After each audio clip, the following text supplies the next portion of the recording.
2025ರ Asia ಕಪ್ನಲ್ಲಿ young and energetic team India ಹೊಸ ಇತಿಹಾಸ ನಿರ್ಮಿಸಿದೆ. ವಿಮರ್ಶೆ ಲೆಕ್ಕಾಚಾರಗಳನ್ನ ತಲೆಕೆಳಗಾಗಿಸಿ ಎಲ್ಲರ ಹುಬ್ಬೇರುವಂತೆ ಮಾಡಿದೆ. ಪ್ರತಿಯೊಬ್ಬ ಆಟಗಾರನು ಮಿಂಚಿ ಭೋರ್ಗರೆದ ಪರಿಣಾಮ ಭಾರತ ತಂಡ ಸತತ 9ನೇ ಬಾರಿಗೆ ಏಷ್ಯಾ ಕಪ್ ಪಟ್ಟವನ್ನ ಮುಡಿಗೇರಿಸಿಕೊಂಡು ಏಷ್ಯಾ ಖಂಡದಲ್ಲೇ ಸರ್ವಶ್ರೇಷ್ಠ ತಂಡವಾಗಿ ಹೊರಹೊಮ್ಮಿದೆ. ಚಾಂಪಿಯನ್ ಆಗೋದ್ರ ಜೊತೆಗೆ ಭಾರತ ತಂಡದ ಹಲವು ಆಟಗಾರರಿಗೆ ಪ್ರಶಸ್ತಿಗಳು ಹರಿದು ಬಂದಿವೆ. ನಾಯಕ ಸೂರ್ಯಕುಮಾರ್ ಯಾದವ್ ಕೂಡ ಸಾರ್ಥಕತೆ ಮೆರೆದು ಎಲ್ಲರ ಗಮನ ಸೆಳೆದಿದ್ದಾರೆ. ಎಲ್ಲವನ್ನೂ ಹೇಳ್ತೀವಿ. ಅದಕ್ಕೂ ಮೊದಲು ಬಾಸ್ ಟಿವಿ ಕನ್ನಡ ಚಾನೆಲ್ನ ಸಬ್ಸ್ಕ್ರೈಬ್ ಮಾಡಿ.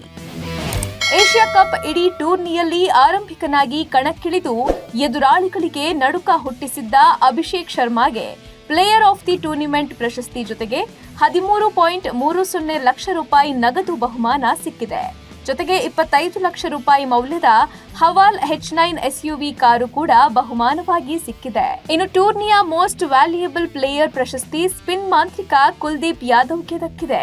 ಇತ್ತ ಫೈನಲ್ನಲ್ಲಿ ಪಂದ್ಯದ ದಿಕ್ಕನ್ನೇ ಬದಲಾಯಿಸಿದ ಶಿವಂ ದುಬೆಗೆ game changer of the match ಪ್ರಶಸ್ತಿ ಸಿಕ್ಕಿದೆ. ಫೈನಲ್ ಪಂದ್ಯದಲ್ಲಿ ನೆಲಕಚ್ಚಿ ನಿಂತು ಭಾರತ ತಂಡಕ್ಕೆ ಗೆಲುವು ತಂದುಕೊಟ್ಟ ತಿಲಕ್ ವರ್ಮಾಗೆ ಪಂದ್ಯ ಶ್ರೇಷ್ಠ ಪ್ರಶಸ್ತಿ ಸಿಕ್ಕಿದೆ. ಅಲ್ಲದೆ ಸೂಪರ್ 6 ಆಫ್ ದ ಮ್ಯಾಚ್ ಪ್ರಶಸ್ತಿ ಕೂಡ ಒಲಿದು ಬಂದಿದೆ.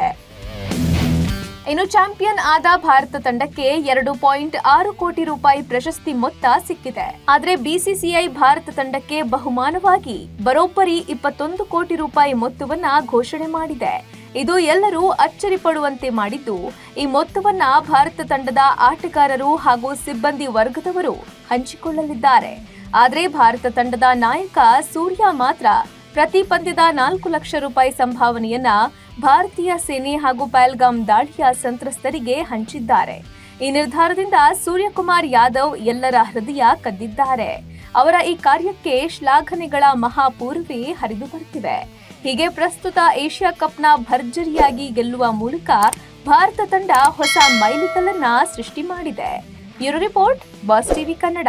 ಲೇಟೆಸ್ಟ್ ಹಾಗೂ ಇಂಟ್ರೆಸ್ಟಿಂಗ್ ಸುದ್ದಿಗಳಿಗಾಗಿ ಬಾಸ್ ಟಿವಿ ಕನ್ನಡ ಚಾನೆಲ್ನ ಸಬ್ಸ್ಕ್ರೈಬ್ ಮಾಡಿ. ಹಾಗೆಯೇ ಬೆಲ್ ಐಕಾನ್ ಪ್ರೆಸ್ ಮಾಡಿ. ಇದರ ಜೊತೆಗೆ ಫೇಸ್ಬುಕ್, ಇನ್ಸ್ಟಾಗ್ರಾಮ್, ಎಕ್ಸ್ ನಲ್ಲೂ ಮಿಸ್ ಮಾಡದೆ ಫಾಲೋ ಮಾಡಿ.